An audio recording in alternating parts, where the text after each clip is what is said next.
క్రూర పరిహాసం ఆడే విధంగా తెలంగాణతో తెలంగాణ అస్తిత్వాన్ని తెలంగాణ ఆత్మగౌరవాన్ని దెబ్బతీసే విధంగా వ్యవహారం చేస్తూ ఉన్నారు. మేము తప్పకుండా మాటిస్తూ ఉన్న మా తెలంగాణలోని అన్నదమ్ములకి ఆడబిడ్డలకి మన పోరాటమే అస్తిత్వ పోరాటం, ఆత్మగౌరవ పోరాటం. తప్పకుండా మనం మళ్ళీ తిరిగి వస్తాం. అది కాంగ్రెస్ వాళ్ళకు తెలుసు, మీకు తెలుసు, మాకు తెలుసు. 4 ఏళ్లలో మళ్ళీ కేసీఆర్ గారి నాయకత్వంలో తిరిగి తెలంగాణలో ప్రభుత్వం కూడా మనదే ఏర్పడుతుంది.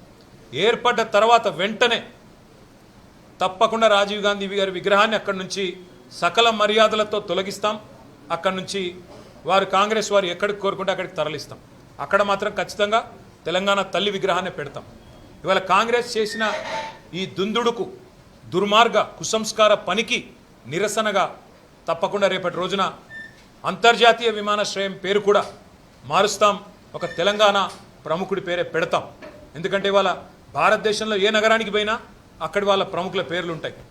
మీరు బొంబాయికి పోతే ఛత్రపతి శివాజీ, అదేవిధంగా బెంగళూరుకి పోతే కెంపెగౌడ పేరు, ఇట్లా ఎక్కడ పోతే అక్కడి ప్రముఖుల పేర్లు ఉంటాయి. కేవలం హైదరాబాద్లో మాత్రమే ఇవాళ రాజీవ్ గాంధీ గారి పేరు. ఇన్ని రోజులు సంస్కారవంతంగా భరించినాం, ఇక భరించే ఓపిక లేదు.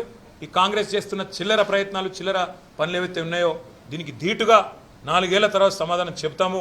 ఇప్పుడు కూడా తెలంగాణ ప్రజల తరపున, తెలంగాణలోని అసూలు బాసిన అమరుల తరపున నేను కాంగ్రెస్ ప్రభుత్వాన్ని డిమాండ్ చేస్తూ ఉన్నాను. ఇప్పటికైనా బుద్ధి తెచ్చుకొని ఆ విగ్రహాన్ని అక్కడి నుంచి తరలించండి. కావాల్సిన విగ్రహాలు ఉన్నాయి. సోమాజిగూడలో రాజీవ్ గాంధీ సర్కిల్ అని పెట్టుకున్నారు మీరు, మేము మార్చలేదు. ఇందిరాగాంధీ విగ్రహాలు బొచ్చడున్నాయి, ఇందిరాగాంధీ పేరు మీద బొచ్చడున్నాయి, మేము ముట్టుకోలేదు. కానీ మీరు ఇదే ఒరవడి కొనసాగిస్తే తప్పకుండా మరి ఢిల్లీకి గులాంలు మీరు, కానీ మాకు ఆ కర్మ పట్టలేదు.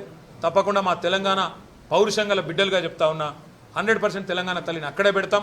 తప్పకుండా మిగతా ఏవైతే మీ జాతీయ నాయకులు అని చెప్పి పెట్టుకున్న పేర్లు ఏవైతే ఉన్నాయో వాటిని కూడా మార్చే దిశగా ఆలోచన చేస్తాం.